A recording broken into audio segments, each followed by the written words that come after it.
Sound Mind Company Limited, your mentor to success. Hello, welcome back to Kinyarwanda Classroom. Today it's a good day where we are going to look at how to ask questions in Kinyarwanda.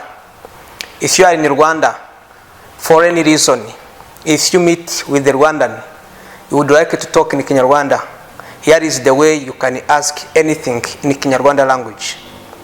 There are two ways to ask Kinyarwanda questions. You can use interrogative words, or you simply just raise a tone in your sentence and then you make a question. Uburyo bubiri bwo kubaza ibibazo mu Kinyarwanda hari gukoresha amagambo abaza. Ayo magambo nayakurikira: ninde, niki, ni hehe, ni ryari, ni gute, ni kangahe n'andi nkayo.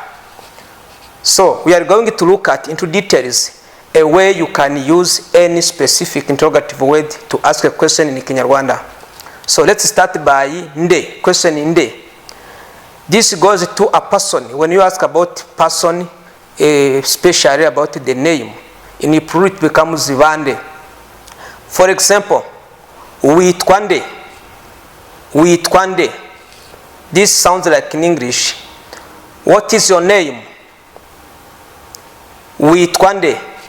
Nitwa Kayiranga Eustache. Witwa nde. Nitwa Kayiranga Eustache. For many people you say abo ni bande. Who are those? Who are those? Abo ni bande. Abo n'abashyitsi. Abo n'abashyitsi. So let me try with you. Witwa nde. Tell me your name. Witwa nde. You can say, for example, nitwa Eric. Ubu ni uburyo bwo kubaza ikibazo ushaka kumenya umuntu. Yari umwe, ninde, yari benshi, bande. Let's look at how you can ask a question about things, actions, and objects. Can you guess what you use in Kinyarwanda? Iki. Iki. Ukora iki. Ukora iki. Ntwara imodoka. Ukora iki. Ntwara imodoka. So it sounds like in English, what did you do? I drive, or I am a driver. Ukora iki. This is about your job, your profession. So we are focusing on the word iki, about things or objects. Ukundiki. What did you like? Ukundiki. What did you like? Nkunda gutembera. Nkunda gutembera. I like traveling. Ubu ni ubundi buryo ushobora kubazamo ikibazo ku bintu atari abantu. Reka turebe uburyo bwa gatatu ushobora kubaza ikibazo noneho ushaka kuvuga ku gihe. Dukoresha ijambo ryari. We use the word ryari for time. Waje ryari. Waje ryari. When have you come? So the question ryari reflects when in English. It's all about the time. Iyo ubaza igihe ukoresha ijambo ryari, igihe muri rusange. Ushobora kubaza umuntu wavutse ryari. Wavutse ryari.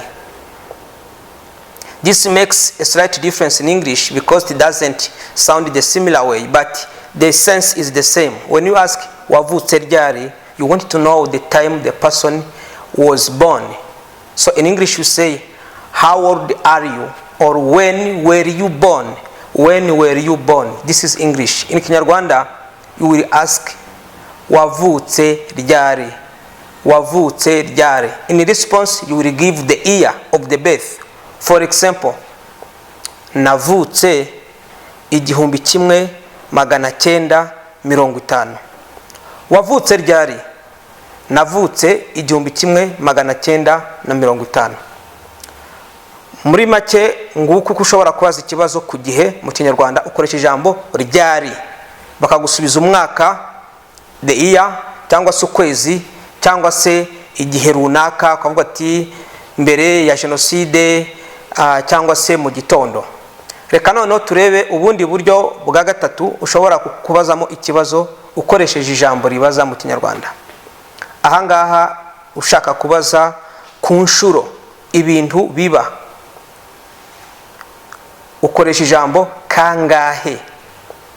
Kangahe. Ujya mu misa kangahe?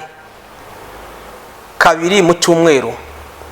How often do you go to mass?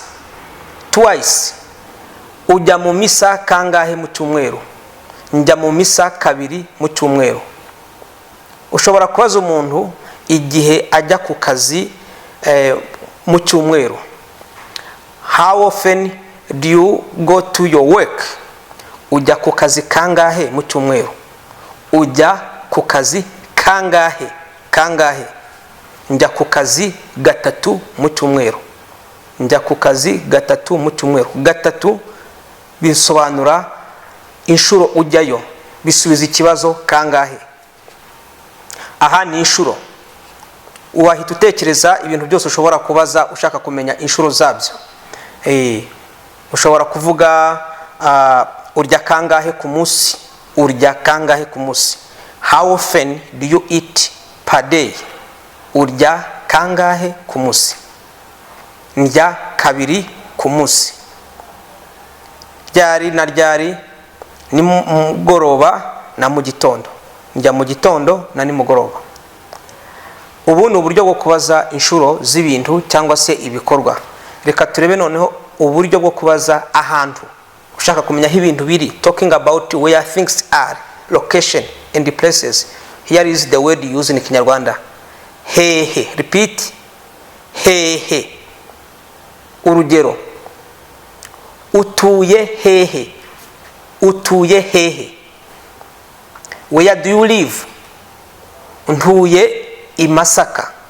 Ntuye i Masaka. I Masaka, it's a name of a place. I live at Masaka. So here we underline the word hehe. Ushobora kubaza ikindi kibazo ukoresheje ijambo hehe. Ukora hehe. Ukora hehe. Nkora ku bitaro. Ukora hehe. Nkora ku bitaro. Where do you work from? I work at the hospital. Ukorera hehe. Nkorera ku bitaro. Ahangaha ushobora gutekereza ahantu hatandukanye umuntu ashobora gukorera, ahantu ashobora kujya. Ugiye hehe? Where do you go? Where do you go? Ugiye hehe? I go to school. I go to school. Ngiye ku ishuri. Ngiye ku isoko. Ngiye ku isoko. I go to the market. Ushaka kumenya aho umuntu agiye umubaza ikibazo ugiye hehe. Aha naho tumaze kubona irindi jambo ryo kubaza ukoresheje ijambo ribaza hehe, ubaza ahantu cyangwa se agace ibintu birimo. Reka turebe noneho ijambo ribaza umubare, umubare w'ibintu. Ngahe. Ufite abana bangahe? Ufite abana bangahe? Ufite abana bane. Ufite abana bane. Ijambo bane ni umubare, rirasubiza ikibazo bangahe. How many children do you have? I have 4 children. Nuko byumvikana mu Cyongereza, ariko mu Kinyarwanda uzavuga ufite abana bangahe. Twibutse ko ijambo bangahe ririsanisha. The word ngahe just concords with the type of the noun you are using. In Kinyarwanda we focus on the class of nouns. All nouns, common nouns have classes. That's how you can find the word like pronouns, even the verbs change with the classes of the nouns. This is how I say bangahe. But guess if I use a different class of a noun, it will change. ufite imodoka zingahe? Ufite imodoka zingahe? Ufite imodoka 5. Umaze kubaka inzu zingahe? Umaze kubaka inzu 2. Ufite inshuti zingahe? Ufite inshuti 5. Ngiri ijambo ushobora gukoresha ushaka kumenya umubare w'ibintu. Asking about the number of things, use the word ngahe, which changes with the class of a noun you are asking about.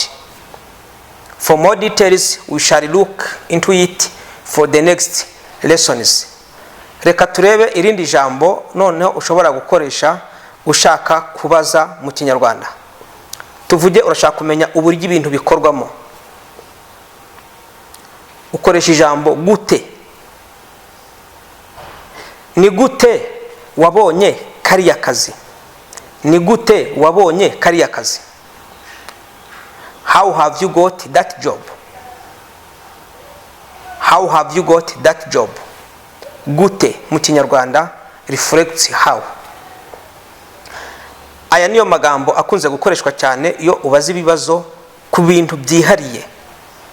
Ushobora kubaza nanone ibibazo ukoresheje gusa kuzamura ijwi mu Kinyarwanda utagombye gushyira mu ijambo. Urugero, wabikunze? Wabikunze? Akagusubiza yego. Iyo ushaka kubaza ikibazo gisubizwa na yego cyangwa oya. Yego it's yes, oya it's no. Urugero, ibi urimo kubyumva? Ibi urimo kubyumva? Iri somo urimo kuryumva? Yego ndimo kuryumva. Yes, I do understand it. Hari irindi jambo nanone rishobora gukoreshwa mu ntangiriro y'ikibazo gishobora gusubizwa na yego cyangwa oya. Ni ijambo ese iyo bashaka gutsindagira. Ese wa munsi ntiwakererewe? Ese wa munsi ntiwakererewe? Weren't you late that day? Weren't you late that day? So to stress the way of asking, you will use ese in Kinyarwanda. Ese wa munsi ntiwakererewe? Oya, oya ntabwo nakererewe. No, I was not late. Cyangwa se ukavuga uti yego narakererewe.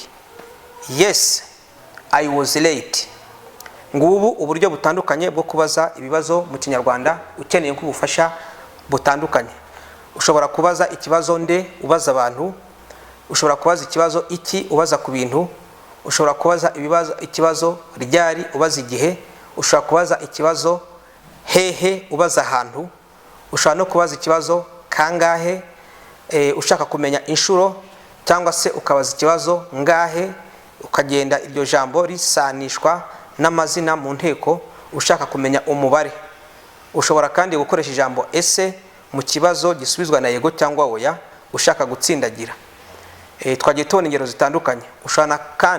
Ushobora kandi kubaza ikibazo gusa uzamura ijwi umvikanisha kari ikibazo ushaka kumenyaho amakuru utagombye gukoresha ijambo iryo ari ryo ryose. Niba rero wakurikiye neza iri somo, ushobora gukora noneho uyu mwitozo tugiye kuguha ukaza gutekereza uburyo wasubiza. Mu binyobwa ukunda iki? Mu binyobwa ukunda iki? What do you like in drinks? Uruhuka kangahe mu kwezi? Uruhuka kangahe mu kwezi? Think of the answer. Watangiye akazi ryari? Watangiye akazi ryari? Urashaka kujya hehe mu mpera z'icyumweru? Where would you like to go in the weekends? Uyu ni umwitozo ugufasha kuzirikana ibibazo tumaze kubona amagambo atandukanye umuntu akoresha abaza ibibazo. Ntabwo turi busubize ibi bibazo kuko ni umwitozo cyangwa se ni umukoro tuguhaye. Tuzabigarukaho mu isomo ritaha niho tuzahera dusubiza ibi bibazo. Urakoze we wakurikiye rino somo ryacu ryavugaga ku buryo butandukanye wakoresha ubaza ibibazo bitandukanye mu Kinyarwanda, ukabaza ku bantu, ku bintu, ahantu, igihe, inshuro ndetse n'umubare w'ibintu. urakoze, reka tuzasubire mu isomo ry'ubutaha. Urabeho.